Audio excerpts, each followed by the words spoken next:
If there was something in your life that commanded your attention whenever it wanted to, it made you use it longer than you wanted to use it, and it negatively impacted your mental health, this is all I've done all day long. I would make the argument that you don't own that thing owns you. And I think if we look intrinsically at our relationships with our phones, we'll probably find that it's pretty similar to what I just described. Think about it. You're going about your normal routine, you're trying to get stuff done, when...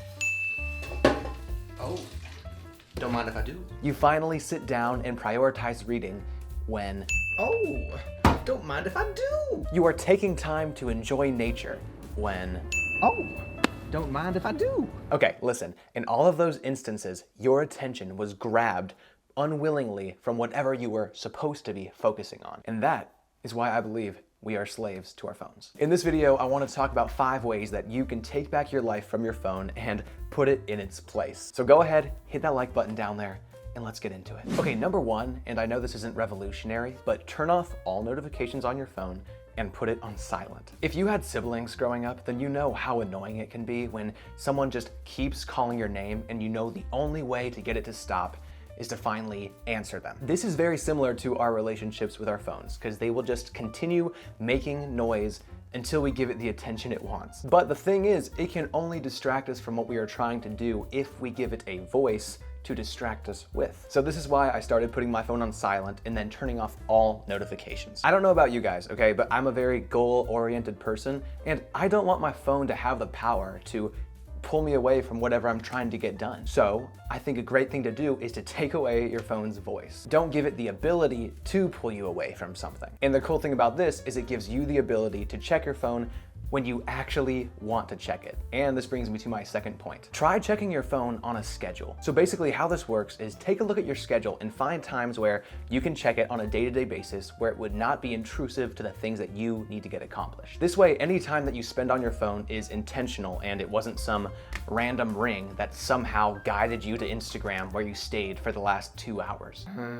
So basically this concept is deciding when you are going to look at your phone, but most importantly, deciding when you are going to put it away. So let me make an imaginary schedule for you to sort of show what I'm talking about. Let's say you make all of your meals at home. So you can check it while you're making breakfast from 8 a.m. to 8:30. Then you can check it while you're making lunch from 12 to 12:30. Then you can check it while you're making dinner from 6 to 6:30. Seriously, imagine a world where you are consciously choosing when to use your phone, not just being pulled in when your phone chooses to use you. So I think having a schedule with when you're gonna check your phone and respond to those notifications is a really great way to start building some boundaries. And sometimes you don't even need your phone. So what if you didn't even have it with you in those instances? And that brings me to my third point. Leave your phone behind when you can. Mentally, we act like huge CEOs of companies where if we are not readily available to everyone whenever they need us, something terrible could happen. But there are 2 things that I want to point out about that logic. 1, by living like that and having that mindset towards your phone, you are not the one dictating your schedule. Everybody else, whenever they want you,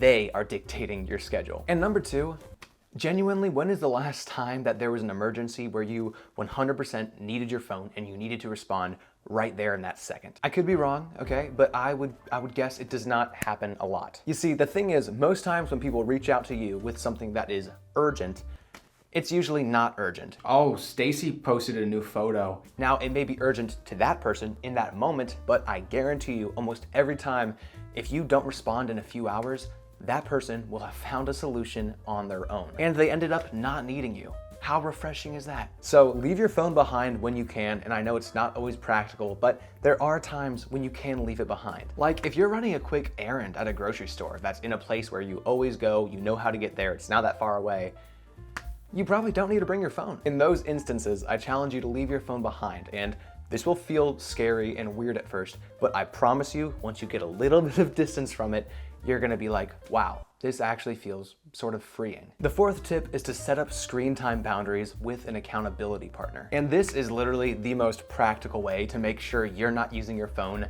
more than you actually want to. Okay, so here's how I've done this in the past. Get with a friend and decide realistically what amount of time do you need on certain apps each day. And also, I say need lightly because unless it's correlated directly with your work and making a living, then you don't need it at all, okay? So find your biggest time wasters, and if you have an iPhone, One of the easiest ways to do this is to go into screen time, and if you scroll down, you can literally find how much time you're spending on each app. Then have your friend help you put limits on any social media, any type of game, any app that you're spending more time than you really should be. If you are wasting 3 hours a day on YouTube, then have your friend put a 15 to 30 minute limit on there with a passcode that only they know. When there's such a small limit, it forces you to be intentional with the time that you do have on that app. So you're not gonna waste YouTube scrolling. You're only gonna open that app when you actually need to use it for something. I cannot recommend enough having an accountability partner who has the passcode to your screen time. Okay, my fifth and final point, and if you're subscribed, then you are not shocked at all by this one, but consider turning your smartphone into a dumb phone. This is something that I did a few months ago, but full transparency, I have wavered a little bit and re-downloaded a few apps and then erased them again, so I'm not perfect, okay? But for the most part, I really am trying to keep everything on my phone utility-based. It needs to serve a purpose. So turning your smartphone into a dumb phone is basically just the process of going through and systematically removing anything that could be a distraction. Now, if you want to take this tip to the next level, I highly suggest you use your screen time accountability partner to set a limit on downloading apps. That way you will not be able to re-download any of the apps that you had erased in the beginning. So in conclusion, we don't need to be slaves to our phones anymore. This is the first generation to widely have technology in our pockets, and it's the first generation where we got owned by the same piece of technology. So let's also be the generation that creates boundaries with that technology. With that said, I do highly recommend that you check out turning your smartphone into a dumb phone. Click here if you want to see the process of how I turned my iPhone into a dumb phone, and if you want to see the results I got and how much my screen time dropped. I'm hoping it will inspire you and at least answer any questions you have about turning your phone into a dumb phone. Anyway, thank you so much for watching. Don't forget to subscribe, and I'll see you guys next time.